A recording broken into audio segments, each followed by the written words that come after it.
Alors on va voir dans cette vidéo la règle de Markovnikov, hein.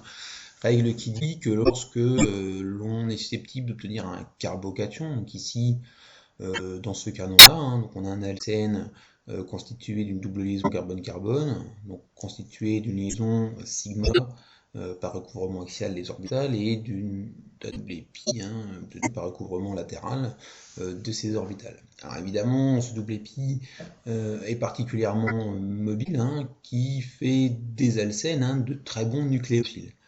Alors si on écrit le mécanisme réactionnel de cet alcène en présence par exemple d'un proton, ce double épi qui est mobile va pouvoir aller attaquer la lacune du proton. Alors on est susceptible dans ce cas de greffer ce proton soit sur ce carbone ici. Dans ce cas-là, on va obtenir un composé intermédiaire qui va être celui-ci.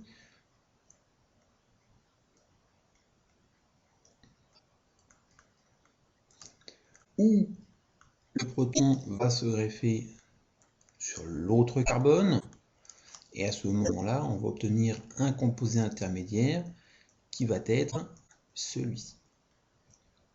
Alors il va bien évidemment falloir choisir quel est le composé intermédiaire qu'on va synthétiser.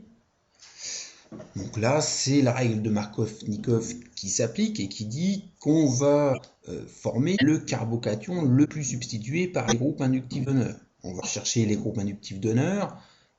On retrouve ici des groupements méthyl qui sont inductifs d'honneur, c'est-à-dire qui sont susceptibles de donner les électrons, donc des groupes plus I, inductifs d'honneur. Ce proton ici, ce carbocation ici, pardon, n'est substitué par aucun groupe inductif d'honneur. Donc, par application de la règle de Markovnikov, on va favoriser la formation de ce carbocation.